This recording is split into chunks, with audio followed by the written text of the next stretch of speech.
Hello प्यारे बच्चों, मैं हूं Kailash Sharma, one of the top physics faculty for IIT JEE. उम्मीद करता हूं आप सब लोगों की जेई मेन और एडवांस की प्रिपरेशन बहुत अच्छी चल रही होगी। जो बच्चे जेई मेन की प्रिपरेशन कर रहे हैं या जो अदर एग्जाम, जो बिट सेट टाइप की एग्जाम है, उनकी प्रिपरेशन कर रहे हैं, उन बच्चों के लिए आज एक सिंपल हार्मोनिक मोशन का वीडियो मैं आप लोगों को प्रोवाइड करने वाला हूं। आप कहोगे sir what is special about this video. So basically मैं बताना चाहता हूं बच्चों, ये जो वीडियो है इसमें मैंने 2019 से पहले वाले कुछ जेई मेन के पीवाईक्यूज लिए हैं। जब पहले एआई ट्रिपल एग्जाम होता था, उस तरीके के जो एग्जाम होते थे ना, जिनके सबसे ज्यादा रिपीट होने की प्रोबेबिलिटी होती है।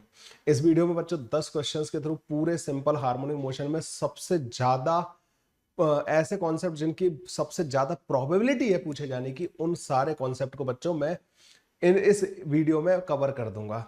ये वीडियो बच्चों आपकी नॉलेज में 10 कॉन्सेप्ट ऐड कर देगा, और वो 10 के 10 कॉन्सेप्ट जो होंगे बच्चों वो इंडिपेंडेंट कॉन्सेप्ट होंगे। ऐसा नहीं है कि this is the only video on simple harmonic motion, there will be more videos on simple harmonic motion.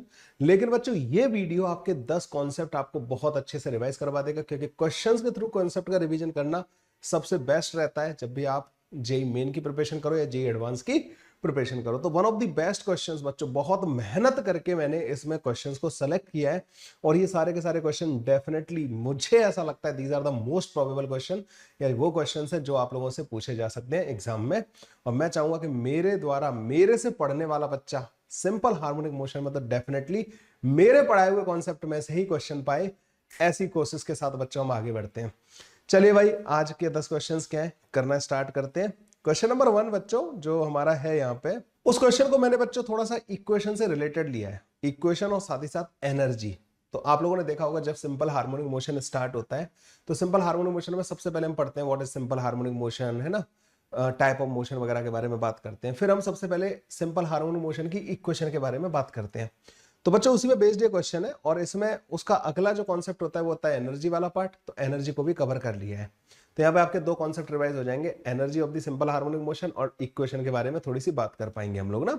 A particle undergoing simple harmonic motion has time dependent displacement given by x equal to a sin pi t divided by 90. Okay, the ratio of the kinetic to potential energy of the particle, not to the particle, of the particle at t equal to 210 second will be. So what they are asking is kinetic energy और potential energy का ये ratio पूछ रहे हैं बच्चों, और वो आपको टाइम दे रखा है। और क्या दे रखा है बच्चों, इन्होंने सिंपल हार्मोनिक मोशन की डिस्प्लेसमेंट की इक्वेशन दे रखी है। तो बच्चों देखो, ऐसे क्वेश्चंस को करने का क्या तरीका रहता है वो देखते हैं। जैसे x equal to a sine pi divided by pi t divided by 90, ये इक्वेशन दे रखी है। आपको पता होगा कि जो a होता है एम्पलीट्यूड होता है। ये जो इक्वेशन है ना, ये बच्चों ऐसे एसएचएम की इक्वेशन है जिसमें पार्टिकल x इक्वल टू 0 पे है। पहली बात तो इसकी जो मेन पोजीशन है वो x इक्वल टू 0 है। इस तरीके की इक्वेशन ये रिप्रेजेंट करती है। और t इक्वल टू 0 पे पार्टिकल जो है पॉजिटिव x डायरेक्शन में जा रहा होगा। यहाँ पे पार्टिकल का x इक्वल टू a होगा, और यहाँ पे बच्चों पार्टिकल का x इक्वल टू माइनस का a होगा, क्योंकि इसका इनिशियल फेज 0 दे रखा है। तो बच्चों ये इस तरीके की सिचुएशन यहाँ पे दे रखी है कि t इक्वल टू 0 पे पार्टिकल x इक्वल टू 0 पे, मतलब अपनी मेन पोजीशन पे, और पॉजिटिव x डायरेक्शन की तरफ मूव कर रहा है। ठीक है, पहले तो हमने इस इक्वेशन को देखते ही ये समझ लिया। आपको पता होगा कि काइनेटिक एनर्जी का जो फॉर्मूला होता है ना, काइनेटिक एनर्जी जो होती है वो हाफ एम वी स्क्वायर के बराबर होती है। ओके, v जो होता है बच्चों वो dx बाई dt के बराबर होता है। आपने कहा हाँ सर बिल्कुल सही बात है, v जो है dx बाई dt के बराबर होता है, मतलब इसको डिफरेंशिएट कर दो। तो dx बाई dt आ जाएगा बच्चों a into pi divided by 90, और यहाँ पे आ जाएगा cos pi t divided by 90 के बराबर। हमें इन्होंने एक टाइम दे रखा है 210 सेकंड पे हमें बात करनी है। तो t की वैल्यू बच्चों को 210 सेकंड पुट कर दे तो हमारे पास v आ जाएगा 210 सेकंड पे। तो v की वैल्यू आ जाएगी बच्चों a into pi divided by 90 into cos 210 into pi divided by 90। क्या ये बच्चों कट जाएगा? आप बोलोगे यस सर, ये 7 टाइम्स कटेगा, ये 3 टाइम्स कटेगा। तो ये 7 पाई बाई 3 बन गया बच्चों हमारे पास ना। अगर मैं इसको और सिंप्लीफाई करूं तो ये बन जाएगा a pi divided by 90 cos 2 pi plus का पाई बाई 3। देखो बच्चों ये बन जाएगा नहीं बन जाएगा? आप बोलोगे हाँ सर बिल्कुल सही है, कॉस 2 पाई प्लस का पाई बाई 3 बन गया बच्चों ना। आपको पता होगा कॉस 2 पाई प्लस का पाई बाई 3 जो होता है वो कॉस पाई बाई 3 के बराबर हो जाएगा। तो वेलोसिटी जो आ जाएगी बच्चों इस टाइम पे t इक्वल टू 210 सेकंड पे, जो हमारे पास वेलोसिटी आ जाएगी बच्चों, वो वेलोसिटी कितनी आ जाएगी a into pi divided by 90 और कॉस पाई बाई 3 जो कि 1/2 के बराबर हो जाएगा। तो ए पाई डिवाइडेड बाई 180 मीटर पर सेकंड के बराबर हमारे पास वेलोसिटी आ जाएगी, मतलब स्पीड आ गई इसकी ना। स्पीड से हम काइनेटिक एनर्जी लिख पाएंगे, लेकिन अभी उसको लिखने की जरूरत नहीं है। अब बच्चों इसका पार्टिकल का पोजीशन देखो, क्योंकि आपको पता होगा, देखो काइनेटिक एनर्जी होती है हाफ mv² और पोटेंशियल एनर्जी होती है बच्चों यू जो होता है वो होता है हाफ kx² के बराबर। ठीक है, ऐसे करके लिखते हैं हम लोग जो है इसको, हाफ kx² के बराबर होता है बच्चों ना यू जो होता है। आपको पता होगा कि जो ओमेगा होता है ना वो रूट के अंदर k/m के बराबर होता है। अगर ये फॉर्मूला नहीं याद है तो इसको याद रखिए, ठीक है। तो k की वैल्यू m ओमेगा² के बराबर आ जाएगी। तो अगर हमें x पता लग जाए तो हम पोटेंशियल एनर्जी भी लिख पाएंगे और हम इनका फिर रेशियो बता पाएंगे। तो x की value t equal to 210 second पे जो आएगी बच्चों वो आ जाएगी हमारे पास।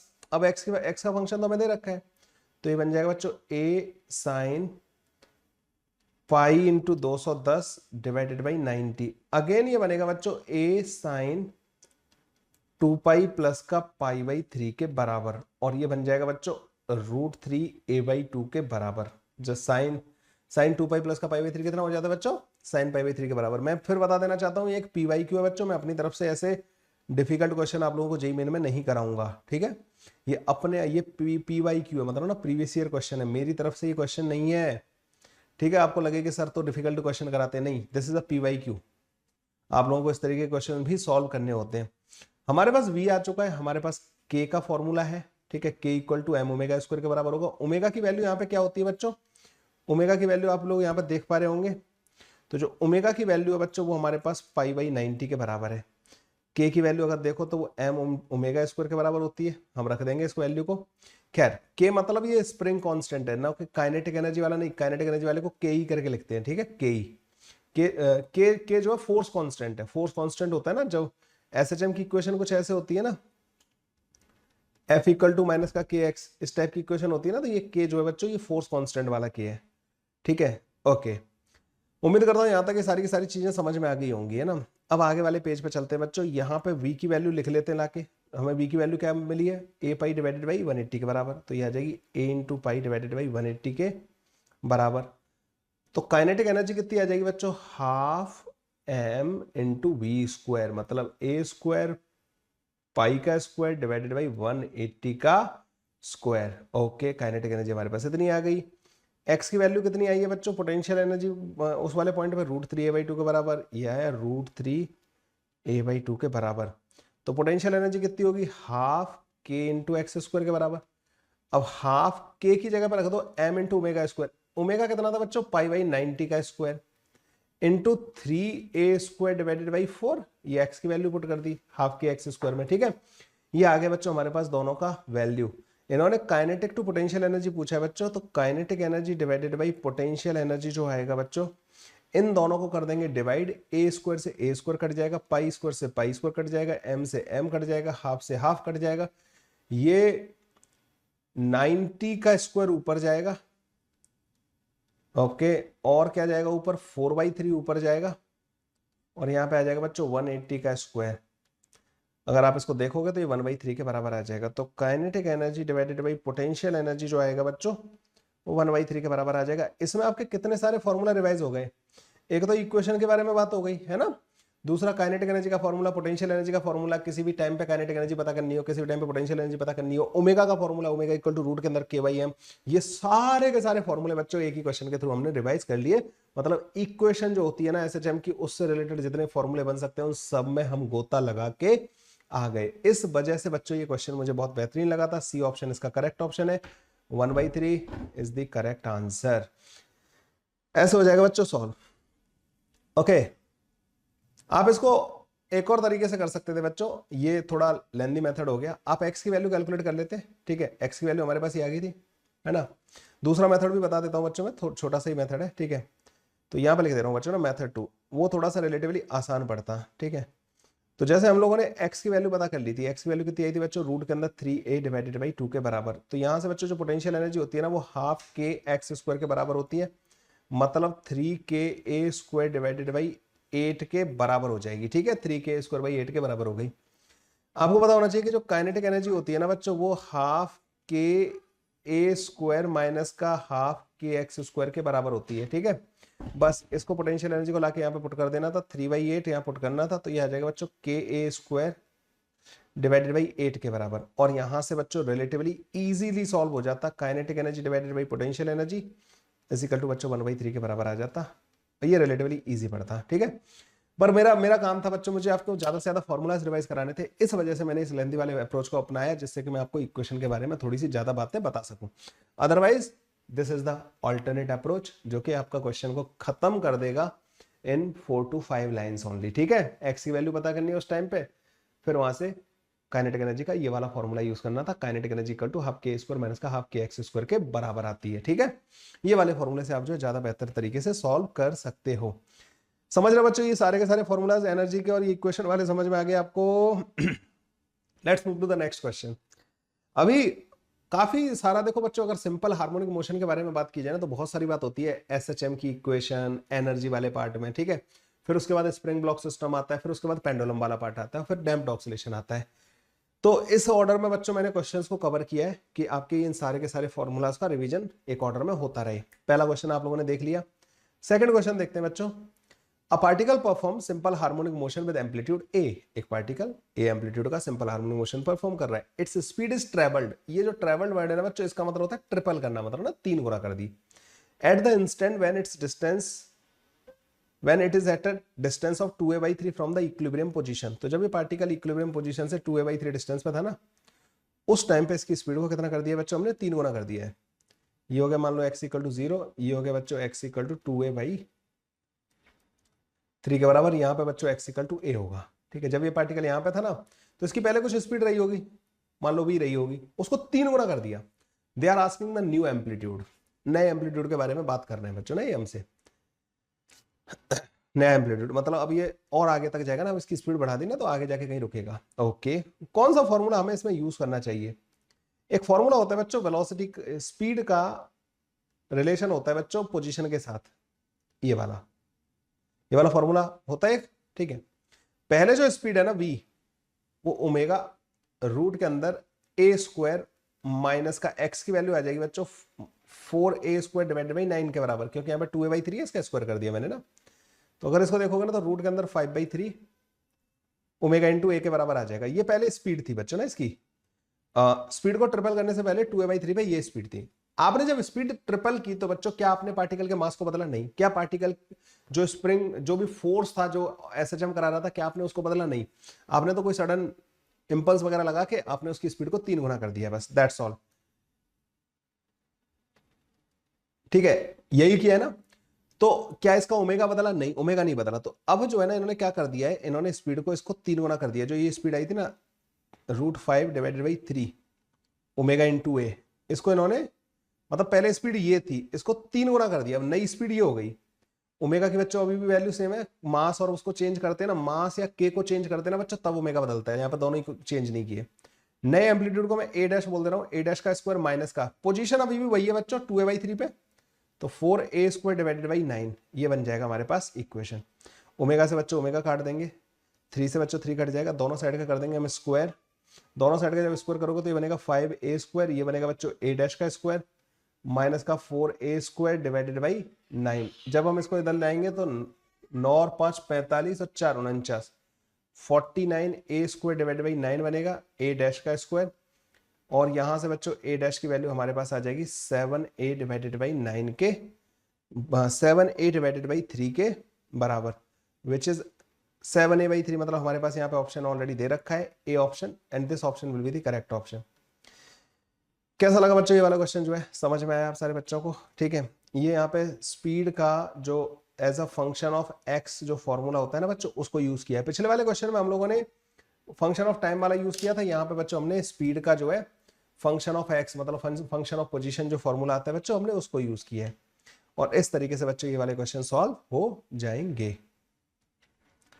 तो दूसरा फॉर्मूला हो गया बच्चों, इनके शॉर्ट नोट्स बनाते जाइएगा। क्वेश्चन नंबर 3 बहुत ही बच्चों ये रिपीट होता रहता है क्वेश्चन इस टाइप के, और बहुत ही इंपॉर्टेंट कॉन्सेप्ट है ये। दे आर सेइंग कि अ coin is placed on a horizontal platform which undergoes a vertical simple harmonic motion of angular frequency omega. The amplitude of the oscillation is gradually increased. The coin will leave contact with the platform for the first time. तो ये कह रहे हैं कि धीमे धीमे आप amplitude को बढ़ाते जा रहे हो तो एक ऐसा एम्पलीट्यूड आएगा जिसपे ये जो है कॉइन जो है कांटेक्ट लीव करेगा प्लेटफॉर्म के साथ, है ना। और इसमें बहुत सारे ऑप्शन दे रखे हैं, for an amplitude of this at the highest position of the platform, at the mean position of the platform, for the amplitude of this. ठीक है, इस तरीके के बच्चों हमें ऑप्शन दे रखे हैं। मैं इस वाली सिचुएशन को आप लोगों को थोड़ा सा अच्छे से समझाना चाहता हूँ बच्चों। सपोज करो एक प्लेटफॉर्म है बच्चों, ये हो गया वो प्लेटफॉर्म, और इसके ऊपर अपन रख देते हैं कॉइन रख देते हैं। तो ये रख दिया हमने कॉइन, ठीक है।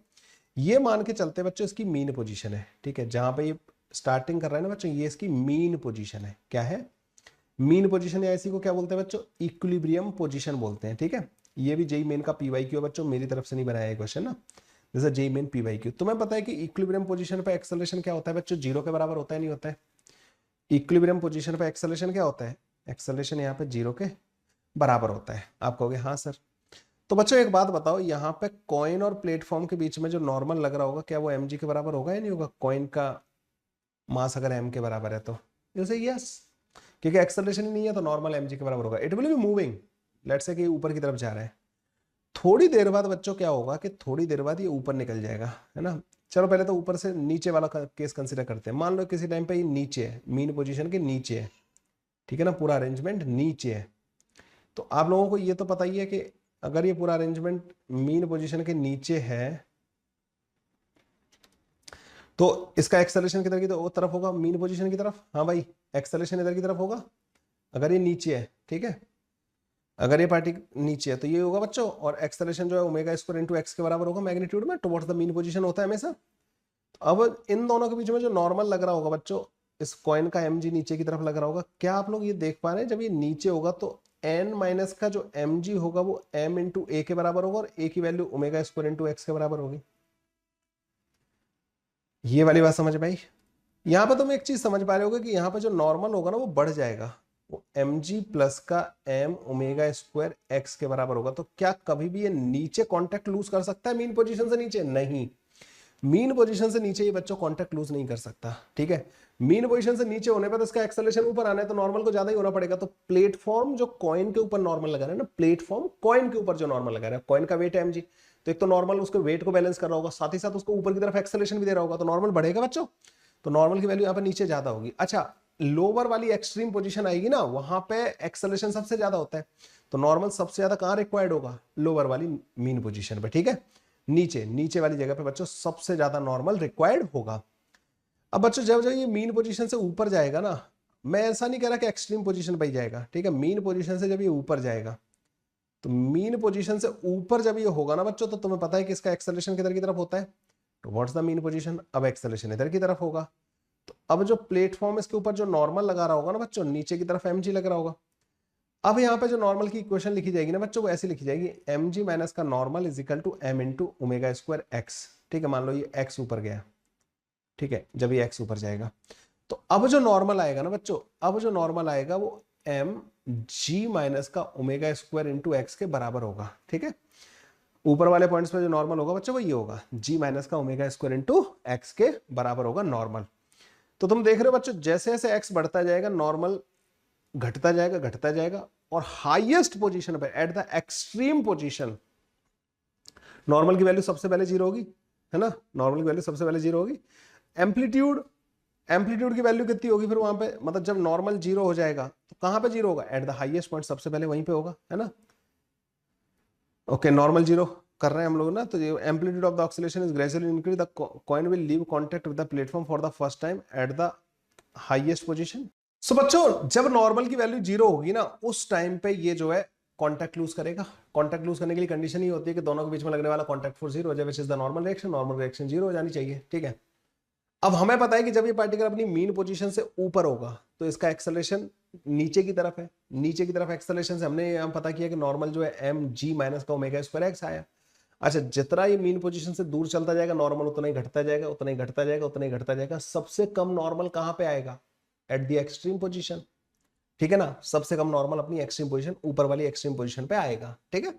ये वाली बात समझ में आ गई, क्योंकि तुम्हें पता है कि वहीं पे सबसे ज्यादा एक्सेलरेशन होगा नीचे की तरफ, एक्स की वैल्यू वहीं पे सबसे ज्यादा होगी, एक्सट्रीम पोजीशन पे एक्स की वैल्यू सबसे ज्यादा होगी, नॉर्मल वहीं पे सबसे कम आएगा। अब हमें कह रहे हैं कि मान लो एक्सट्रीम पोजीशन पे नॉर्मल 0 हो गया, ऊपर वाली पे ना, ऊपर वाली एक्सट्रीम पोजीशन पे नॉर्मल 0 हो गया, तो उस टाइम पे एम्पलीट्यूड क्या होगा। तो हमें कह रहे हैं नॉर्मल को 0 कर रहे हैं कहां पे, ऊपर वाली एक्सट्रीम पोजीशन पे, वहां पे x की जगह क्या पुट करूंगा, प्लस का a। तो बच्चों मेरे पास यहाँ पे आ जाएगा g equal to omega square into A, और a की वैल्यू आ जाएगी बच्चों g divided by omega square के बराबर। मतलब जब एम्पलीट्यूड आपका g divided by omega square हो गया तो ये बच्चों कॉन्टैक्ट लूज कर देगा। तो for amplitude greater than g divided by omega square ये कॉन्टैक्ट लूज करेगा किसके साथ, नीचे वाले प्लेटफॉर्म के साथ। जो कॉइन है वो कॉन्टैक्ट लूज कर देगा नीचे वाले प्लेटफॉर्म के साथ। लेकिन यहाँ पे एक प्रॉब्लम है बच्चों ना, और मैंने थोड़ा सा इस चीज को देखा अभी, मैंने कहा यार ये क्या है। यहाँ पे देखो पहला वाला ऑप्शन तो सरासर गलत हो गया, ठीक है। दूसरा वाला ऑप्शन ये कह रहे हैं कि eight the highest position of the platform, platform की हाईएस्ट पोजीशन पे कॉन्टैक्ट लूज होगा, जो कि बात सही है। सबसे पहली बार जो कॉन्टैक्ट लूज होगा बच्चों वो हाईएस्ट पोजीशन पे होगा कॉन्टैक्ट लूज ना। और इसका जो आंसर, क्योंकि जेई मेन का पीवाई क्यू है बच्चों, तो इसका जो आंसर दिया था वो डी वाला दिया था। उन्होंने एम्पलीट्यूड पे ध्यान दिया, इस वाले पार्ट पे ध्यान नहीं दिया गया, जबकि मल्टीपल करेक्ट टाइप का होना चाहिए था। B option should also be correct in this case, ठीक है। एट द मीन पोजीशन ये भी गलत हो गया, ये गलत है। बी वाला सही है अकॉर्डिंग टू मी। ये more than one correct type का क्वेश्चन रहा होगा, इसको बना के डाल दिया है सिंगल करेक्ट टाइप। और ज्यादातर जगह पे अगर आप देखोगे ना तो उन्होंने सिंपल सा बस ये एम्पलीट्यूड वाला पार्ट कैलकुलेट कर दिया है। Nobody talks about B option, जो कि बी ऑप्शन बच्चों यहाँ पे क्या होना चाहिए, eight the highest position of the platform, ऊपर वाले अपर एक्सट्रीम पोजीशन पे बच्चों सबसे पहली बार नॉर्मल 0 होगा, ठीक है। तो एम्पलीट्यूड की वैल्यू जैसे जैसे आप बढ़ाते जा रहे हो, तो एम्पलीट्यूड की वैल्यू जब जी वाई ओमेगा स्क्वायर के बराबर होगी उस टाइम पे नॉर्मल 0 होने वाली पहली बार पॉसिबिलिटी आएगी, और वो भी कहां पे आएगी, एट द हाईएस्ट पॉइंट। अच्छा, एम्पलीट्यूड जब बड़ा हो जाएगा ना बच्चों, तो फिर तो क्या होगा, फिर तो उस केस में और एम्पलीट्यूड बढ़ा दोगे ना अगर जी वाई ओमेगा स्क्वायर से, तो फिर एक्सट्रीम पोजीशन पर नहीं नॉर्मल 0 होगा, वो कहीं बीच में ही हो जाया करेगा, ठीक है। पहले नॉर्मल 0 हो जाएगा, may be because of that reason. लेकिन उन्होंने यहाँ पे जो क्वेश्चन में बोला है ना कि the coin will leave the contact with the platform for the first time, तो फर्स्ट टाइम में तो बच्चों ये दोनों ही आएंगे जब एम्पलीट्यूड ये होगा और हाईएस्ट ऊपर वाली टॉप एक्सट्रीम पोजीशन पे ये एक दूसरे के साथ कांटेक्ट लूज करेंगे। लेकिन जेई मेन वालों ने क्या आंसर दिया था बच्चों, डी ऑप्शन करेक्ट दिया था, ठीक है। तो अब इन्होंने किस तरीके से इसको डिसाइड किया, I can not comment on that, ठीक है। तो बी और डी ऑप्शन दोनों ही करेक्ट होने चाहिए अकॉर्डिंग टू मी। चलो भाई अगले क्वेश्चन पर मूव करते हैं। अगला क्वेश्चन बच्चों यहाँ पे टॉर्शनल पेंडुलम का है, ठीक है। Torsional pendulum, a rod of mass m and length 2l is suspended at its middle by a wire. It exhibits torsional oscillation if two masses each of m are attached at distance l by 2 from its center on both sides. It reduces the oscillation frequency by 20%. The value of m divided by capital M is close to. तो पहले तो मैं बच्चों आपको diagram बना देता हूँ। ये भी बच्चों जेई मेन में आया हुआ क्वेश्चन है, 2019 में आया था शायद ना। एक रॉड है बच्चों ऐसे करके एक धागे से बंधी हुई है, ठीक है। ओके, इस तरीके से आपने इसको मिडिल पे जाके सस्पेंड कर रखा है, ठीक है।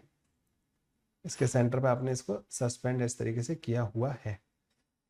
इसका मास बच्चों m है और लेंथ इसकी 2l के बराबर है। Suspended at its middle by a wire, it exhibit torsional oscillation if two mass. अच्छा, तुम्हें पता होना चाहिए बच्चों कि टॉर्सनल ऑक्सीलेशन का जो टाइम पीरियड होता है ना t, वो 2 पाई रूट के अंदर I डिवाइडेड बाई c के बराबर होता है। c बच्चों टॉर्सनल कांस्टेंट होता है, I मोमेंट ऑफ इनर्शिया होता है about this axis, okay.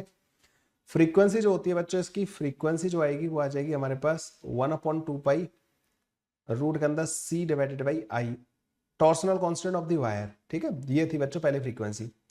Now they are saying कि इन्होंने दो मास अटैच कर दिए l/2 डिस्टेंस पे, ठीक है। l/2 डिस्टेंस पे यहाँ पे आपने एक m मास और एक m मास यहाँ पे अटैच कर दिया, ठीक है। पहले जो आई था ना बच्चों पुराना वाला, वो इसे आई नॉट बोल देते हैं और इसको एफ नॉट बोल देते हैं। तो आई नॉट जो था बच्चों वो m 2l का स्क्वायर डिवाइडेड बाई 12 के बराबर था।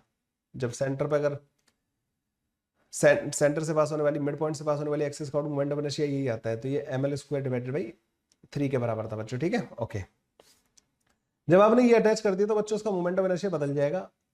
Capital M l square divided by 3 plus का 2 टाइम्स स्मॉल m l/2 का होल स्क्वायर हो जाएगा, ठीक है। ml square divided by 3 plus का small m l square divided by 2 के बराबर हो जाएगा बच्चों उसका मोमेंट ऑफ इनर्शिया नया वाला। नया वाला मोमेंट ऑफ इनर्शिया बच्चों बढ़ गया, तो इसकी फ्रीक्वेंसी कह रहे हैं कि फ्रीक्वेंसी इज रिड्यूस्ड बाई 20%, मतलब अब इसकी फ्रीक्वेंसी 80% बची है। 80% बोले तो 0.8 f naught is equal to 1/2 pi root के अंदर सी, टॉर्सनल कांस्टेंट वगैरह चेंज नहीं होगा, वायर आपने सेम ही लिया है, divided by ml² divided by 3 plus का m into l² divided by 2। ये बन गया बच्चों हमारे पास ना। अगर मैं एफ नॉट की यहाँ पे वैल्यू पुट कर देता हूँ तो यहाँ पे बच्चों मेरे पास 0.8 जो कि करीब करीब 4/5 के बराबर बन जाएगा। ठीक है, 4/5 एफ नॉट ये जो आएगा ना बच्चों, इससे इसको पूरा काट देंगे। ठीक है, यहाँ पे रूट के अंदर वाली चीज बचेगी 3 divided by capital M l² के बराबर। ठीक है, इधर बचेगा बच्चों हमारे पास, यहाँ पे ये बचेगा रूट के अंदर 1/m l² divided by 3 plus का small m l² divided by 2। ये बचा, दोनों साइड कर देंगे बच्चों स्क्वायर, तो 16/25 हो जाएगा ये, तो ये हो जाएगा। और इसको उधर भेज देंगे बच्चों ना, 25 ml² बाई 3 को उधर भेज देंगे, और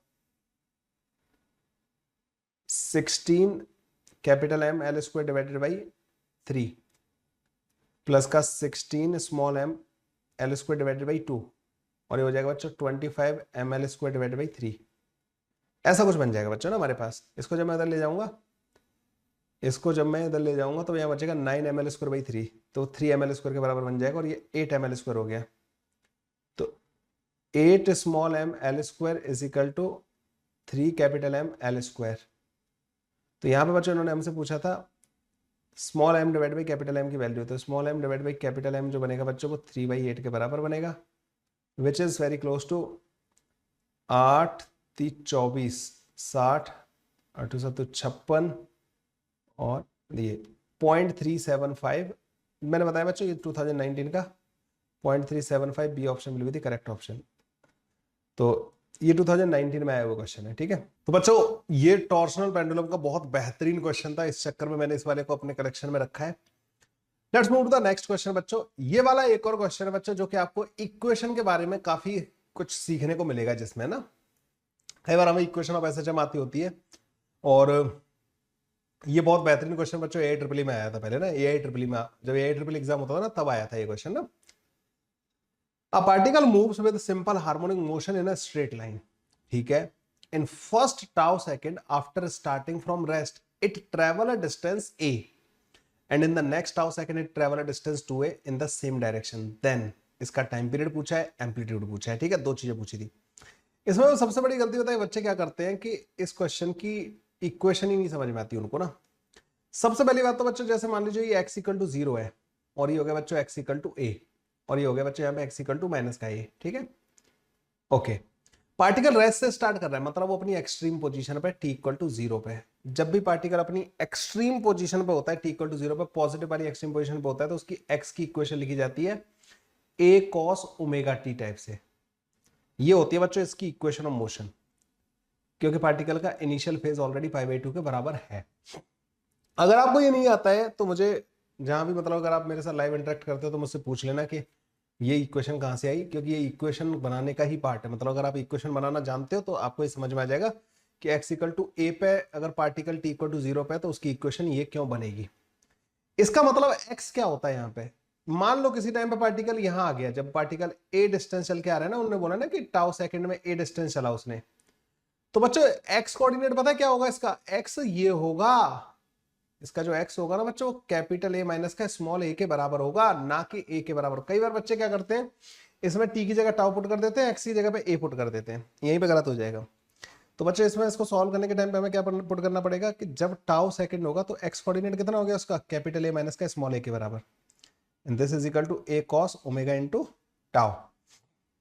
ये बनेगी बच्चों हमारी पहली इक्वेशन। फिर इसने अगले टाउ सेकंड में ट्रेवल 2a डिस्टेंस, यहां पे इसने 2a डिस्टेंस चला, और टोटल टाइम कितना हो गया बच्चों यहाँ पे, टोटल टाइम यहाँ पे 2 टाउ हो गया। अब इसका x कोऑर्डिनेट कितना हो जाएगा, a माइनस का 3a के बराबर, तो a माइनस का 3a is equal to a cos 2 tau. ठीक है,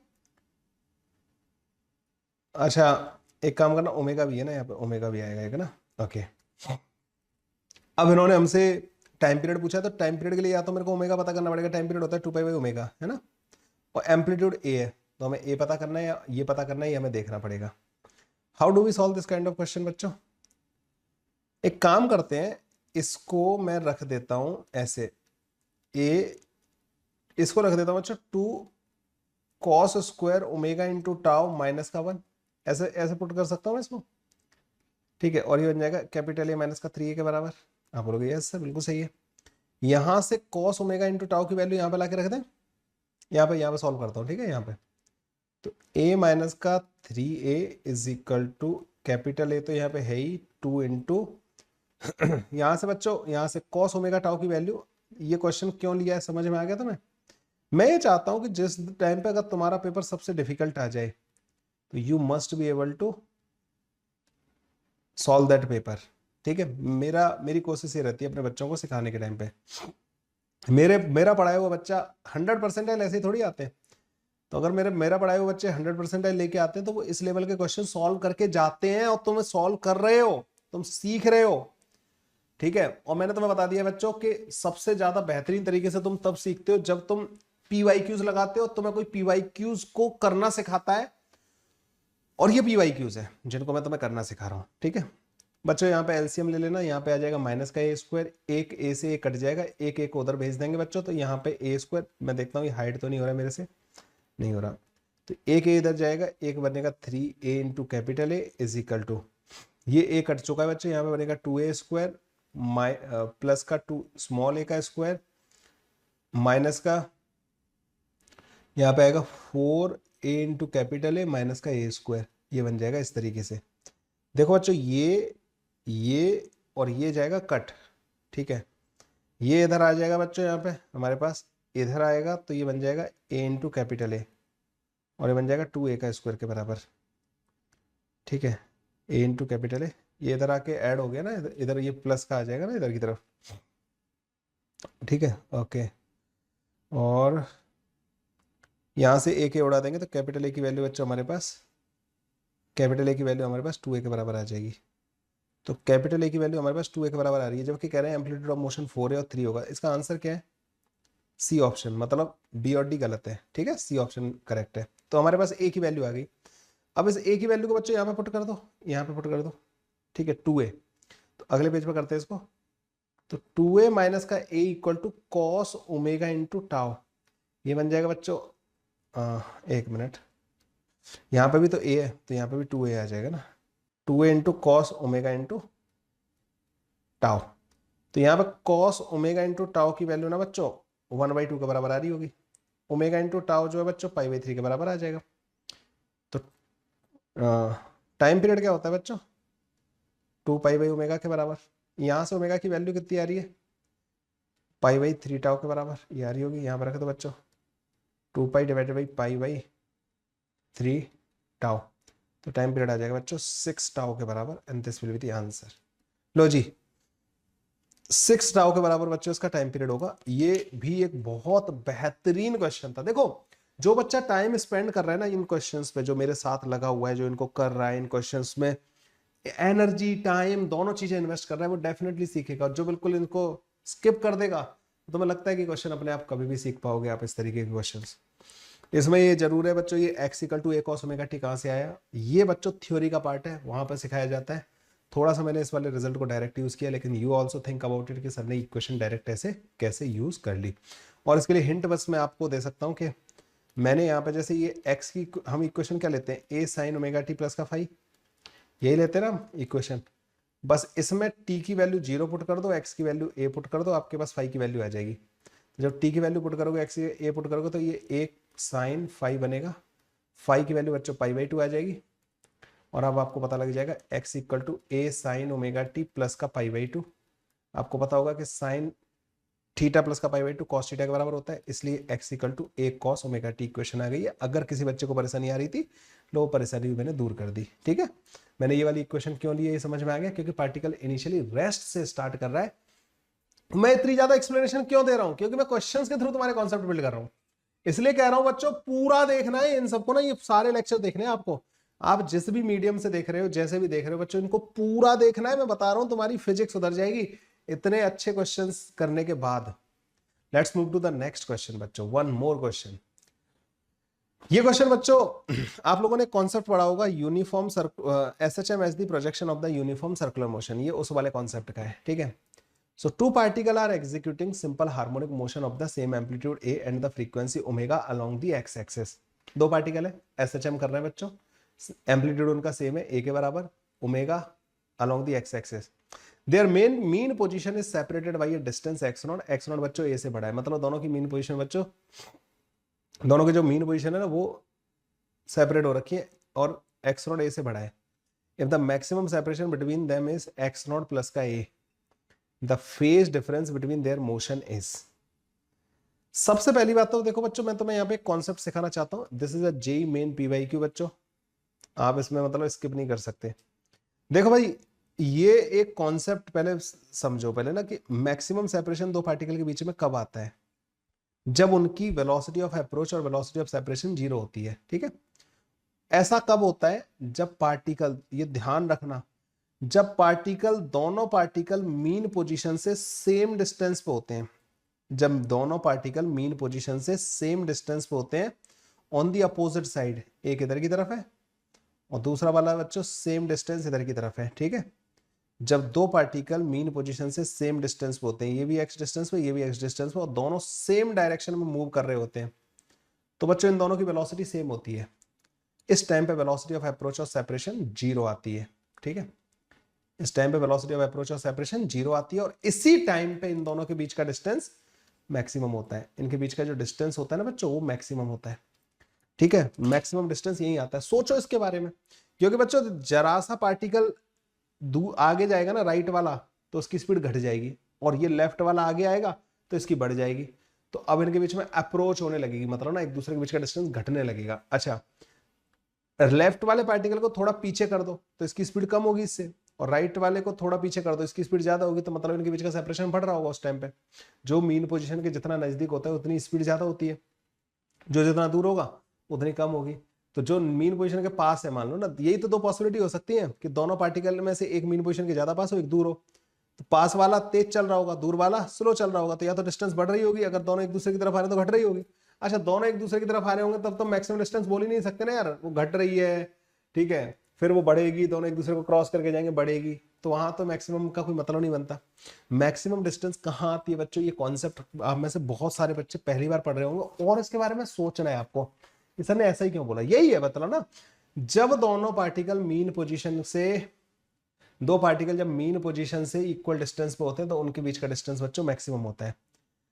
अब बच्चों जब आपको मैक्सिमम डिस्टेंस वाले क्वेश्चन पूछे जाते हैं ना, तो उनमें ज्यादातर क्वेश्चन में दोनों की मीन पोजीशन एक ही ली जाती है, ठीक है। हमारा क्वेश्चन और डिफिकल्ट बनाया है इन्होंने ना, और ये PYQ है, ठीक है, मैंने नहीं बनाया डिफिकल्ट, इन्होंने बनाया, ठीक है। जब बच्चों मीन पोजीशन एक ही होती है ना, तब तो इस टाइप के क्वेश्चन को करना बहुत आसान हो जाता है। हमें कहते हैं कि एक पार्टिकल मान लेते हैं यहाँ पे और एक पार्टिकल मान लेते हैं यहाँ पे, ठीक है। लेट्स से ये वाला पार्टिकल इधर की तरफ चल रहा है और ये वाला पार्टिकल इधर की तरफ चल रहा है, इनके जो प्रोजेक्शन होंगे ना ऑन दिस एक्सिस, वो बच्चों एसएचएम कर रहे होंगे। जब ये दोनों इक्वल डिस्टेंस पे होते हैं, ये डिस्टेंस और ये डिस्टेंस बराबर होती है ना, तो इनके बीच का जो डिस्टेंस होता है वो बच्चों मैक्सिमम होता है, ठीक है। ये डिस्टेंस जब दोनों एक ही डायरेक्शन में चल रहे होते हैं ना, क्योंकि इसकी प्रोजेक्शन की वेलोसिटी इधर आएगी भाई, इसकी वेलोसिटी के दो कंपोनेंट करोगे आप, इसकी वेलोसिटी के दो कंपोनेंट करोगे, तो जब ऊपर से लाइट डालोगे जो शेडो आएगी, शेडो के पास ये वाली वेलोसिटी होगी, ये वाली यहाँ पे भी होगी। तो हम बेसिकली पार्टिकल, जब हम बात करते हैं ना simple harmonic motion as a projection of the uniform circular motion, तो बेशक हम ये कह रहे हैं कि पार्टिकल यहाँ सर्कल पे घूम रहा है, लेकिन हम इंटरेस्टेड है इसमें, ठीक है, ये इस वाली मोशन में, ठीक है, हम इसमें इंटरेस्टेड है। तो ये डिस्टेंस मैक्सिमम होता है, लेकिन सिंगल पार्टिकल होता ना, तो ये इनके बीच का फेज डिफरेंस कहलाता है, डेल्टा फाई, ये फेज डिफरेंस कहलाता है। तो बच्चों यहाँ पे क्या हो जाता है, ये डिस्टेंस डी मैक्स होता है, ठीक है, ये डी मैक्स हो गया, ये बच्चों इनका एम्पलीट्यूड होता है, और डेल्टा फाई को हम यहाँ से ऐसे लिख देते थे, तो तुम्हें पता होगा sine delta phi divided by 2, sine delta phi divided by 2 आधा angle is equal to d max divided by 2 into amplitude, ठीक है, ये बनता था बच्चों ना रिलेशन। लेकिन अब क्या हो गया बच्चों कि यहाँ पे जो दो पार्टिकल है ना, उन दोनों की मीन पोजीशन अलग है, तो एक यहाँ पे है और एक मान लो चलो थोड़ा दूर मान लेते हैं, उन्होंने कोई हमें ऐसी कोई कंडीशन नहीं दी है कि हम 2a से ज़्यादा नहीं मान सकते इनके बीच का डिस्टेंस ना। दोनों की मीन पोजीशन बच्चों अलग अलग है, एक अलग सर्कल में घूम रहा होगा, एक अलग सर्कल में घूम रहा होगा, ऐसा कुछ केस बन रहा है। एक यहाँ है, एक ही मीन पोजीशन, एक ही मीन पोजीशन है। लेकिन बच्चों मैक्सिमम सेपरेशन की कंडीशन तो वही बनेगी जब ये अपनी मीन पोजीशन से, मान लो ये यहां होगा और इसकी प्रोजेक्शन यहाँ आएगी और ये ऐसे जा रहा होगा, और जब ये वाला यहां होगा और इसका प्रोजेक्शन ऐसे होगा, ठीक है, कंडीशन बच्चों सेम ही बनेगी, ठीक है, सेम ही बनेगी। बस ये एक सर्कल, जैसे इन दोनों सर्कल को ओवरलैप करा दिया यहाँ पे ना, बस इसमें क्या होगा कि ये डिस्टेंस एक्स्ट्रा ऐड हो जाएगी, ये वाली ना, जो यहाँ पे ऐड नहीं हो रही थी, यहाँ पे ऐड नहीं हो रही थी। अब जो इनके बीच का जो मैक्सिमम डिस्टेंस इन्होंने दिया है ना, x0 प्लस a दिया है, तो तुम समझ गए ये a/2 के बराबर होगा और ये भी a/2 के बराबर होगा, ठीक है, और ये a के बराबर है, तो आपको पता है ये एंगल 60 डिग्री के बराबर होगा, ये भी 60 डिग्री के बराबर होगा। तो ये बीच वाला एंगल कितना आ जाएगा इन दोनों लाइन के बीच वाला, तो जो फेज डिफरेंस आएगा बच्चों वो भी 60 डिग्री के बराबर ही आ जाएगा। So B option will be the correct option, which is pi by 3. This is a really good question. जब सिंगल क्वेश्चन आता था ना बच्चों जेई में, मतलब AIEEE में, उस टाइम पे बच्चों ये ऐसे क्वेश्चंस पूछे जाते थे। बहुत ही बेहतरीन क्वेश्चन है बच्चों, अगर आप मेरे कभी भी लेक्चर देखोगे आपको पता लगेगा कि मैं इस टाइप के कम से कम 4 से 5 क्वेश्चन करवाता हूँ। और जब भी 2 पार्टिकल वाला केस होता है ना बच्चों, whenever 2 particle are performing SHM along the same line, तो बच्चों मैं हमेशा उनको projection of the uniform circular motion से ही सॉल्व करता हूं। तो थोड़ा सा इस वाली चीज को आपको समझने की जरूरत है बच्चों ना, इस वाले पार्ट को आपको समझने की जरूरत है। अगर हो सका तो मैं बहुत ही जल्दी इस पर वीडियो बनाऊंगा, and then you will be able to understand all this, ठीक है। SHM is the projection of the uniform circular motion. बस अभी आप ये चीज ध्यान रखिए कि फेज डिफरेंस जो होता है बच्चों वो क्या होता है, इन दोनों पार्टिकल को ज्वाइन करने वाली लाइन के बीच का जो एंगल होता है वो फेज डिफरेंस होता है।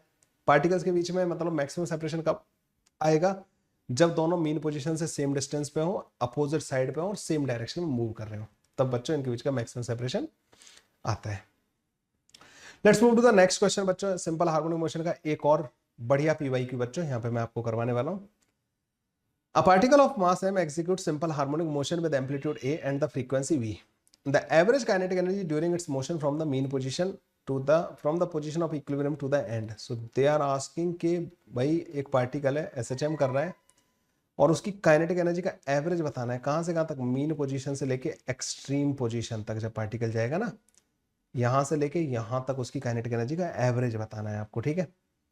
तो ये कितना टाइम होता है बच्चों यहाँ से यहाँ तक, अगर मान लो t=0 पे पार्टिकल यहाँ है तो t=T/4 पे यहाँ पे पहुंचता है, ठीक है, टाइम पीरियड के 1/4 पे पार्टिकल एक्सट्रीम पोजीशन पे पहुंचता है। काइनेटिक एनर्जी होती कितनी है बच्चों, हाफ mv² के बराबर। मैं अगर x की इक्वेशन ये मान के चलूँ a sin ωt, सपोज करो मैं ये इक्वेशन लेके चल रहा हूँ, और ऑब्वियसली बात है t=0 पे पार्टिकल अगर मीन पोजीशन पर पॉजिटिव x डायरेक्शन में जा रहा है तो इक्वेशन यही होती है, इनिशियल फेज 0 होता है ना, तो इसकी वेलोसिटी कितनी, v कितना आ जाएगा, a × ओमेगा cos ωt के बराबर। तो इसकी काइनेटिक एनर्जी कितनी आ जाएगी, हाफ mv², मतलब a² ω² into cos² omega into t के बराबर। ये आ गई बच्चों काइनेटिक एनर्जी। क्या आपको बच्चों एवरेज करना आता है काइनेटिक एनर्जी का? ये एवरेज का फॉर्मूला याद रखना, जिस भी फंक्शन का आप एवरेज कर रहे हो उसका इंटीग्रेशन करते हैं हम, half m ω² a² cos² ωt dt, और डिवाइड कर देते हैं बच्चों टाइम इंटरवल से, विच इज t/4, और इसका इंटरवल 0 से लेकर t/4 तक हमें इसको इंटीग्रेट करना है। तो हाफ m ω² a² कॉमन आ जाएगा। cos² का इंटीग्रेशन करने का क्या तरीका होता है बच्चों, तो cos² को लिख देते हैं 1 प्लस का cos 2 ωt divided by 2 dt, ठीक है, और यहाँ पे बच्चों t/4 से हम डिवाइड कर देंगे। 0 से लेकर t/4 तक इसको इंटीग्रेट करना है बच्चों, इसको इंटीग्रेट करेंगे, एवरेज काइनेटिक एनर्जी जो हमारे पास आएगी बच्चों वो हाफ, अच्छा ये 4 ऊपर चला जाएगा तो हाफ लिखने की जरूरत नहीं है, 2m। अच्छा इन्होंने फ्रीक्वेंसी दी है बच्चों ना, म्यू जो होता है ना बच्चों फ्रीक्वेंसी, वो ओमेगा डिवाइड बाई 2 पाई के बराबर होता है, तो ओमेगा को हम 2 पाई म्यू रख सकते हैं, तो ओमेगा का स्क्वायर है तो ये हो जाएगा 4 पाई स्क्वायर इंटू म्यू का स्क्वायर, ठीक है, इंटू एम्पलीट्यूड का स्क्वायर, ओके। और यहाँ पे बच्चों टी दे रखा है ना, ये 2 पाई बाई ये भी 1/, फ्रीक्वेंसी आ जाएगा, तो फ्रीक्वेंसी की पावर 3 हो जाएगा, ठीक है। फ्रीक्वेंसी का पावर 3 हो गया यहाँ पे ना, ये ध्यान रखना। ओके, एक ये वाला 2 भी है बच्चों, इसको इधर ले आओ। अब यहाँ पे जो इंटीग्रेशन आएगा ना, पहले 1 का इंटीग्रेशन बच्चों t/4 आ जाएगा। t/4 मतलब 1/4 फ्रीक्वेंसी। cos 2 मेगा टी का इंटीग्रेशन कितना आएगा बच्चों यहाँ पे हमारे पास? cos 2 मेगा टी का इंटीग्रेशन आएगा बच्चों 1/2 omega sine 2 into omega into t. T की वैल्यू बच्चों रखो, t/4 कितना होता है? π/2 ओमेगा के बराबर। तो π/2 ओमेगा माइनस का साइन 0। ये मैंने बच्चों यहाँ पे थोड़ा इंटीग्रेशन जल्दी में कर दिया है ना यहाँ पे ना। ये देखो 2 मेगा से 2 मेगा कट जाएगा, साइन पाई 0 आ जाएगा, ये 0 माइनस का 0 0 आ जाएगा। एक फ्रीक्वेंसी यहाँ से बच्चों ये कट जाएगी, 2 ही बचेगा यहाँ पे। और ये तो बच्चों पूरा टर्म ही 0 हो गया ना, ये पूरा। ये 1/4 आया, 4 से बच्चों हम 4 काट देंगे, 2 से हम 2 काट देंगे। एम, तो जो एवरेज काइनेटिक एनर्जी आई ना बच्चों यहाँ पे हमारे पास, average kinetic energy is equal to M pi का स्क्वायर फ्रीक्वेंसी का स्क्वायर इंटू एम्पलीट्यूड का स्क्वायर के बराबर आ जाएगी। एम पाई का square, A option, let me check the answer. Yes, A option is the correct option. ठीक है, ये बच्चों इसमें इंटीग्रेशन यूज हो रहा है, समझ रहे हो? ये ऐसे क्वेश्चंस, दीज आर PYQs।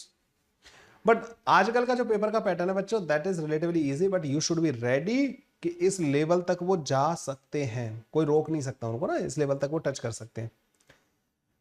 चलिए भाई अगले क्वेश्चन पे चलते हैं। यहां पे बच्चों एक क्वेश्चन दे रखा है, a mass m attached to the horizontal spring execute simple harmonic motion with amplitude a1 when a mass of capital M passes through the mean position, then a smaller mass of m is placed over it and both of them move together with an amplitude a2। a2 का मतलब a2 की value पूछ रहे हैं। चलो भाई देखो, यहाँ पे बच्चों पहले मैं डायग्राम बनाता हूँ, ठीक है, थोड़ा अच्छे से। तो यहाँ पे बच्चों एक कैपिटल M मास था जो कि SHM कर रहा था, और यहाँ पे कोई स्प्रिंग लगी हुई थी यहाँ पे इस तरीके से, कैपिटल M हो गया, ये K हो गया। जब मैं अपनी मीन पोजीशन से जा रहा था ना, तो बच्चों इसकी कुछ स्पीड होगी v0। v0 की वैल्यू आपको पता होगी कि ओमेगा इंटू ए के बराबर होती है। ठीक है, ओमेगा होगा बच्चों यहाँ पर रूट के अंदर k divided by capital M के बराबर। एम्पलीट्यूड बच्चों a1 के बराबर था, तो पहले ये था बच्चों। अब इन्होंने क्या कर दिया, यहाँ पे एक स्मॉल m मास और रख दिया। तुम्हें पता है कि यहाँ पे मोमेंटम कंजर्वेशन इक्वेशन लगाएंगे हम, m प्लस का कैपिटल M इंटू जो नई वेलोसिटी आएगी वो बच्चों पुराने वाले मोमेंटम कंजर्वेशन से ऐसे आ जाएगी नई वेलोसिटी। तो ये जो नई वेलोसिटी आई है ना बच्चों, ये नया ओमेगा, क्योंकि मास बदल गया ना सिस्टम का, पूरा सिस्टम एक साथ ऑक्सीलेट कर रहा होगा, के नहीं बदला लेकिन मास बदल गया, तो नया ओमेगा इंटू नया एम्पलीट्यूड, क्योंकि मीन पोजीशन पे जो वेलोसिटी होती है ना वो ओमेगा इंटू ए के बराबर होती है। भाई मीन पोजीशन तो यही रहेगी ना, स्प्रिंग का फोर्स यहीं पे 0 होगा, तो m प्लस का कैपिटल M इंटू ये जो नई वेलोसिटी है, नया ओमेगा होगा बच्चों रूट के अंदर k डिवाइडेड बाई नया मास m प्लस का दिस इंटू नया एम्पलीट्यूड बच्चों a डैश होगा, कैपिटल M इंटू पुरानी वाली velocity k divided by capital M। ठीक है, ऐसा बनेगा बच्चों कुछ ना। इससे बच्चों ये कट जाएगा, k से k कट जाएगा, यहाँ रूट के अंदर ये बचेगा। तो नया एम्पलीट्यूड जो आएगा ना बच्चों, वो हमारे पास रूट के अंदर capital M divided by capital M plus का स्मॉल m इंटू, अच्छा यहाँ पे पुराना वाला a1 भी था, a1, तो ये a2 है बच्चों, ये a1 है। a1 अपॉन a2 की वैल्यू जो आ जाएगी ना बच्चों, this comes out to be root के अंदर कैपिटल M प्लस का small m divide by capital M। तो ये डी ऑप्शन बच्चों यहाँ पे हमारा करेक्ट आ रहा होगा। D option will be the correct option बच्चों। ठीक है, डी ऑप्शन करेक्ट आ जाएगा। तो यहाँ पे मैंने क्या किया है, मैंने बस बच्चों दो चीजें का ध्यान रखा है कि मीन पोजीशन पर जो वेलोसिटी होती है ना वो ओमेगा इंटू एम्पलीट्यूड के बराबर होती है। ठीक है, पहले जो ओमेगा था वो रूट के अंदर k/m था, क्योंकि m मास का पार्टिकल, k स्प्रिंग कांस्टेंट था, a1 एम्पलीट्यूड था। ठीक है, तो पहली वाली वेलोसिटी मैंने लिख ली। जब हम दूसरा मास रख देंगे ना बच्चों, तब दोनों साथ साथ चलने लगे। हमने मास रखा तो अब इनका लीनियर मोमेंटम कंजर्वेशन कर सकते हैं हॉरिजॉन्टल डायरेक्शन में। आप बोलोगे सर स्प्रिंग फोर्स बच्चों जब मीन पोजीशन पे होगा ना तो स्प्रिंग फोर्स उस टाइम पे 0 होगा। ये जो मास रखने वाली जो प्रोसेस है ये सडन प्रोसेस है, तो कोई भी नेट फोर्स नहीं है। वैसे भी स्प्रिंग का फोर्स नॉन इंपल्सिव होगा, तो हॉरिजॉन्टल डायरेक्शन में कोई फोर्स न होने की वजह से हम क्या कर सकते हैं, लीनियर मोमेंटम कंजर्व कर देंगे। अब ये दोनों मास v स्पीड से साथ में चल रहे होंगे, लेकिन मीन पोजीशन तो अभी भी यही है, लेकिन इनका मास, सिस्टम का टोटल मास बदल गया, स्प्रिंग कांस्टेंट की है। तो अब हम कहेंगे कि मीन पोजीशन पर जो नई वाली वेलोसिटी है वो अब नए वाले ओमेगा इंटू नए वाले एम्पलीट्यूड के प्रोडक्ट के बराबर होनी चाहिए, क्योंकि mean position velocity omega into A के बराबर होती है। बस मैंने वही फंडा लगाया बच्चों। नया जो ओमेगा है ना वो रूट के अंदर k by capital M plus का स्मॉल m के बराबर होगा। ये बच्चों एक सिंपल पेंडुलम का बहुत ही बेहतरीन क्वेश्चन था, सिंपल पेंडुलम और सेंटर ऑफ मास का, और ये 2019 में आया था। ठीक है, देखो कितने प्यारे क्वेश्चन आते थे 2019 वगैरह में ना, कितने खतरनाक क्वेश्चन आते थे। क्या है बच्चों क्वेश्चन, मैं आपको क्वेश्चन की लैंग्वेज एक बार एक्सप्लेन कर देता हूं। A simple pendulum made of a string of length L and a bob of mass M is released from a small angle theta naught. It strikes a block of mass capital M capped on a horizontal surface at the lowest point of oscillation elastically. It bounces back and goes up to the angle theta 1. Then M की value पूछी है इन्होंने ना। ठीक है, तो बच्चों देखो यहाँ पे हो क्या रहा है कि मान लीजिए स्मॉल एंगल यहाँ से थीटा 1 से ये आया, और यहाँ पे जब ये आएगा ना इस जगह पे, तो यहाँ पे बच्चों एक सरफेस के ऊपर एक ब्लॉक रखा हुआ है। ठीक है, ये इसका मास कैपिटल एम के बराबर है, ये आके यहाँ पे टकराया एम वाला। ठीक है, यहाँ से आया था, ये थीटा नॉट के बराबर था पहले, यहाँ से आया और यहाँ पे टकराया, टकराने के बाद ये थीटा 1 तक जा रहा है ऊपर ना, थीटा 1 ऊपर तक जा रहा है। ओके, सबसे पहले तो एक काम करते हैं बच्चों, जब ये टकराने से पहले जो इसकी वेलोसिटी होगी ना वी नॉट, क्या आपको पता है वो इस हाइट पे डिपेंड करेगी, रूट के अंदर 2gh के बराबर होगी वर्क एनर्जी से। तो ये एल है, ये एल कॉस थीटा नॉट आ जाएगा, ये जो डिस्टेंस आएगा ना बच्चों, ये एल 1 माइनस का कॉस थीटा नॉट के बराबर होगा। तो मैं कह रहा हूँ हाफ एम वी स्क्वायर जो काइनेटिक एनर्जी आई है, क्या वो एम जी एल 1 माइनस का कॉस थीटा नॉट के बराबर आएगी? नहीं आएगी। पोटेंशियल एनर्जी जो इसकी घटेगी यहाँ से यहाँ तक पहुंचने में, वही काइनेटिक में कन्वर्ट हो जाएगी। ठीक है, आप बोलोगे सही है सर, तो वी नॉट की वैल्यू बच्चों यहाँ पर रूट के अंदर 2g इंटू एल 1 माइनस का कॉस थीटा नॉट के बराबर आ जाएगी। ठीक है, वी नॉट की वैल्यू आ गई हमारे पास। टकराने के बाद बच्चों ये थीटा 1 ऊपर तक जा रहा है, तो टक्कर के बाद जो वेलोसिटी होगी और जो नया एंगल होगा, क्या उसमें मैं ये रिलेशन लिख सकता हूँ 2gl 1 माइनस का कॉस थीटा 1। अरे सेम तरीके से अगर वो थीटा 1 ऊपर तक जा रहा है तो वही काइनेटिक एनर्जी, मान लो वी स्पीड से रिबाउंड किया, तो वो वी स्पीड से थीटा 1 ऊपर तक जा रहा है, तो वही ऊपर वाला फॉर्मूला लगेगा कि थीटा 1 से आया होता तो वी स्पीड आई होती, तो सिमिलर टाइप का फॉर्मूला लगेगा नहीं लगेगा? ठीक है, ये जो हाइट होगी वो एल 1 माइनस का कॉस थीटा 1 के बराबर आ जाएगी अब इस केस में। तो ये टक्कर के बाद वाली वेलोसिटी होगी, टक्कर से पहले वाली वेलोसिटी हो गई।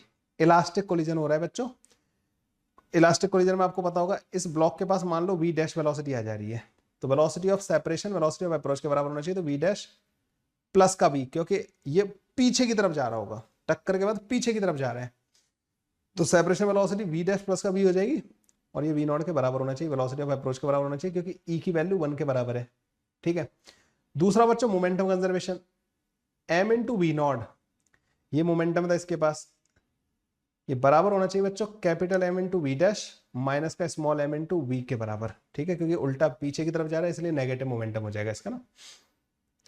तो हमारे पास बच्चों वी नॉट और वी की वैल्यू तो हमें पता है, तो हमें क्या करना है बच्चों, ये जो वी है ना ब्लॉक की वेलोसिटी, इसको एलिमिनेट कर देना है। ठीक है, और फिर बाद में हमें इनकी वैल्यूज पता ही है, तो क्या करेंगे, कहाँ पे लिखूँ मैं यहाँ पे, तो वी की वैल्यू बच्चों ऊपर से वी नॉट माइनस का वी डैश ला के यहाँ पे पुट कर दो, तो M into we naught is equal to capital M into v. एक मिनट ना, हमें ब्लॉक की वेलोसिटी को एलिमिनेट करना है, ब्लॉक की वेलोसिटी नहीं चाहिए हमें, वी नॉट और वी डैश पता है, तो बस हम उन्हीं को सॉल्व करेंगे। ठीक है, तो हमें इसको एलिमिनेट करना है, तो वी डैश यहाँ पे कितना रख दूंगा मैं, वी डैश की वैल्यू वी नॉट माइनस का वी के बराबर। ठीक है, तो इसको रख दूंगा वी नॉट माइनस का वी के बराबर, माइनस का एम इंटू ये क्या था वी। ठीक है, ये इक्वेशन थी हमारे पास। यहाँ से बच्चों एक काम करते हैं कि कैपिटल एम की वैल्यू पता करनी है ना, मैं कैपिटल एम की वैल्यू, हमें उन्होंने पूछा है कि कैपिटल एम, तो कैपिटल एम को हमें स्मॉल एम के टर्म में पता करना है, तो कैपिटल एम जो आ जाएगा बच्चों हमारे पास, that comes out to be small M V not plus का V divided by V not minus का वी। हमारे पास बच्चों कैपिटल एम ना इस तरीके से आ गया, small M V not plus का V divided by V not minus का वी के बराबर। देखो ये जो वी नॉट था ना, वो था रूट के अंदर 2gl 1 माइनस का कॉस थीटा नॉट, इसको मैं लिख सकता हूं 2 sine square theta not divided by 2 के बराबर। आपको पता है 1 माइनस का कॉस थीटा नॉट को ऐसे लिखा जा सकता है 2 into theta not divided by 2, ऐसे करके लिख सकता हूं ना। ठीक है, तो ये 2 sine square theta naught by 2 के बराबर होता है। ठीक है, इस तरीके से लिख दिया मैंने इसको ना। तो वी नॉट की जो वैल्यू आ जाएगी ना मेरे पास, वी नॉट की वैल्यू, अब हम बताएं कि थीटा नॉट छोटा है तो साइन हट जाएगा। तो वी नॉट की जो वैल्यू आएगी ना बच्चों मेरे पास, वो आएगी रूट के अंदर 2gl थीटा नॉट के बराबर। ऐसे जो v की वैल्यू आएगी ना, वो आएगी रूट के अंदर 2gl थीटा 1 के बराबर। ठीक है, क्योंकि उसमें भी तो सेम 1 माइनस का कॉस थीटा 1 टाइप का चल रहा है। ठीक है, ये आ गया बच्चों हमारे पास वी नॉट और वी वन की वैल्यूज। तो कैपिटल एम जो आ जाएगा ना बच्चों, ये एम वी नॉट प्लस का दिस, तो रूट के अंदर 2gl तो पहले कॉमन ले लेना दोनों में से ना, कॉमन ले लिया तो ये बनेगा रूट के अंदर थीटा नॉट। अच्छा एक मिनट ना, यहाँ पे एक गलती कर दी मैंने ना, यहाँ पे स्क्वायर है ना, तो बेसिकली जो है 4 कर देना इसको, थोड़ा सही करता हूँ रुको ना।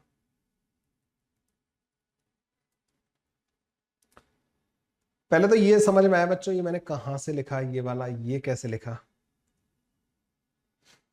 ये सब कैसे लिखा। देखो cos 2 into theta naught by 2 जो होता है ना, वो पता है क्या होगा उसका फॉर्मूला, 1 माइनस का 2 sine square theta naught by 2 के बराबर। ये फॉर्मूला होगा या नहीं होगा, याद आया।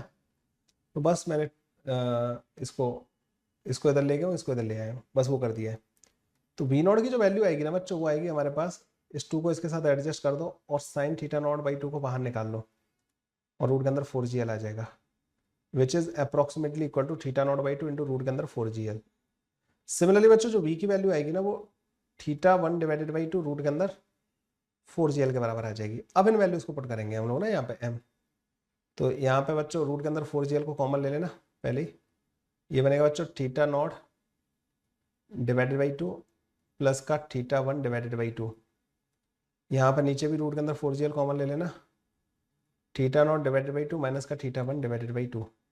सो capital M comes out to be small m theta not plus का theta 1 divided by theta not minus का थीटा 1। तो थीटा नॉट प्लस का theta 1 divided by theta not minus का थीटा 1, ये बच्चों इसका आंसर बन जाएगा। It was a super difficult question, advance के पॉइंट ऑफ व्यू से भी इंपॉर्टेंट क्वेश्चन है बच्चों, लेकिन ये जेई मेन का PYQ है। ठीक है, 2019 में आया हुआ क्वेश्चन है। यहाँ पर कुछ चीजें बच्चों जो हमने डायरेक्ट यूज की हैं, कहाँ से यूज की हैं, आपको पता होगा कि cos 2 थीटा का जो फॉर्मूला होता है वो cos स्क्वायर थीटा माइनस का साइन स्क्वायर थीटा होता है। इसी को हम लिख देते हैं cos 2 theta is equal to 1 minus का 2 साइन स्क्वायर थीटा। ठीक है, तो यहाँ पे 2 साइन स्क्वायर थीटा जो है बच्चों 1 माइनस का cos 2 थीटा के बराबर आ जाता है। अब अगर इस थीटा की जगह पे थीटा बाई 2 रख दिया जाए तो तुम्हें दिख जाएगा, थीटा की जगह थीटा बाई 2 रखोगे तो 1 माइनस का cos थीटा बन जाएगा और यहाँ पे 2 साइन स्क्वायर थीटा बाई 2 बन जाएगा। ये वाली इक्वेशन यहाँ से आ जाएगी। ठीक है, जेई मेन की तैयारी करने वाले बच्चों को कई बार इसमें परेशानी आती है। ये हो गया बच्चों अगला question. Let's move to the next question बच्चों। यहाँ पे एक और क्वेश्चन है, the simple pendulum oscillating in air has a time period t, the bob of the pendulum is completely immersed in a non viscous liquid. तो बच्चों time period t जो है तुम्हें पता होगा 2 पाई रूट के अंदर L बाई जी के बराबर होता है। ठीक है, जी इफेक्टिव आता है यहाँ पे ना। एयर में बच्चों टाइम एयर में मतलब ये जी के बराबर आ जाएगा। ठीक है, जो टी की वैल्यू है वो 2 पाई रूट के अंदर L डिवाइड बाई जी के बराबर दे दी जाएगी। इन्होंने क्या किया कि the pendulum is immersed in a non viscous liquid, the density of the liquid is 1/16 of the material of the Bob, if the Bob is inside the liquid all the time the period of oscillation. अब इसको क्या कर दिया आपने, liquid के अंदर dip करा दिया, अब इसमें बॉयंसी भी लगने लगेगा mg। अब जो इसका जी इफेक्टिव होगा ना, m इंटू जी इफेक्टिव, वो बेसिकली mg माइनस का बॉयंसी के बराबर हो जाएगा। जी इफेक्टिव की जो वैल्यू आएगी ना, वो आएगी rho not V not into G minus का डेंसिटी जो लिक्विड की है ना, वो रो नॉट बाई 16 है into we not into G divided by mass से डिवाइड कर देंगे rho not into we not से। तो जी इफेक्टिव अब जो आएगा ना बच्चों, वो that comes out to be 15g divided by 16 के बराबर आ जाएगा।